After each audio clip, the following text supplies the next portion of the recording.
అలానే మిస్ఎస్ రావు గోరు చుట్టు మీద రోకటి పోటు అని అంటారు. అలాంటి సిచ్యువేషన్ ఇప్పుడు బెంగాల్లో కనిపిస్తుంది.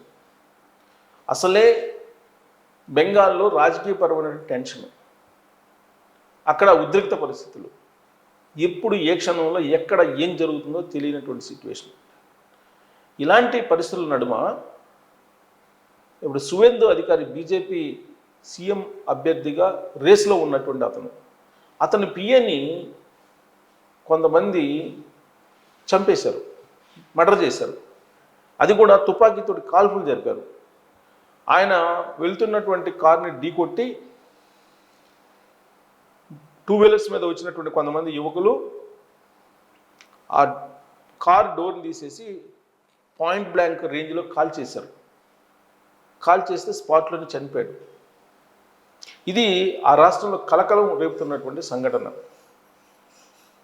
వాస్తవంగా బీజేపీ అక్కడ అప్రతిహతంగా గెలిచింది. దాదాపు 40 ఏళ్ల పోరాటం చేసి బీజేపీ ఎట్టకేలకు అక్కడ జెండా పాతింది. ఫలితాలు వచ్చాయి. 9వ తారీఖున సీఎం ప్రమాణ స్వీకారం. ఈ లోపుగా సీఎం ఎవరు అనే దాని మీద రసవత్తరమైనటువంటి చర్చ జరుగుతుంది. సువేందు అధికారి మమతా బెనర్జీ మీద గెలిచారు.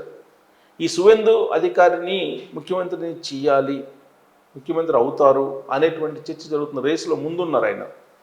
కానీ అమిత్ షా గారు ఏం చెప్పారంటే, పక్కా బెంగాల్ మాట్లాడేటువంటి బెంగాల్ కార్యకర్త, బీజేపీ కార్యకర్త ఎవరైతే ఉన్నారో అతనే సీఎం అవుతారు అని చెప్పి అమిత్ షా ఎన్నికల ప్రచారం సందర్భంగా చెప్పారు. సో కాబట్టి 9వ తారీఖు లోపల ముఖ్యమంత్రి అభ్యర్థిని ప్రకటిస్తారు, ముఖ్యమంత్రిగా ప్రమాణ స్వీకారం చేస్తారు బీజేపీ తరఫు నుంచి.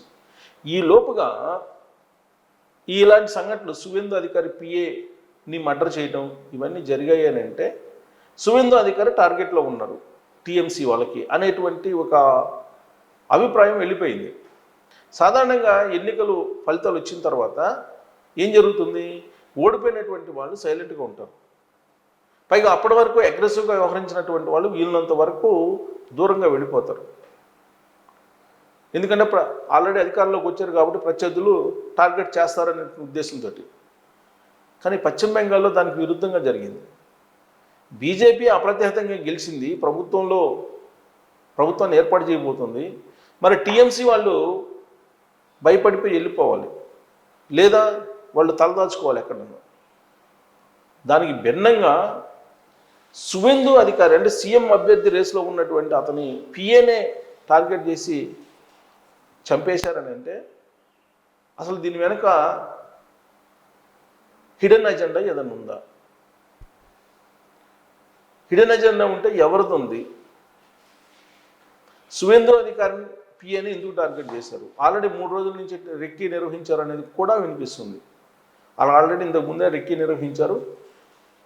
రిజల్ట్ వచ్చిన తర్వాత రెక్కీ నిర్వహించిన తర్వాతనే ఇది జరిగిందని చెప్పి కూడా అంటున్నారు. మరి సువేందు అధికారి పిఏని ఎందుకు టార్గెట్ చేశారు? అతన్ని చంపినందువల్ల టీఎంసీకి వచ్చే బెనిఫిట్ ఏంటి? దీని వెనక ఏమైనా హిడెన్ ఎజెండా ఉందా?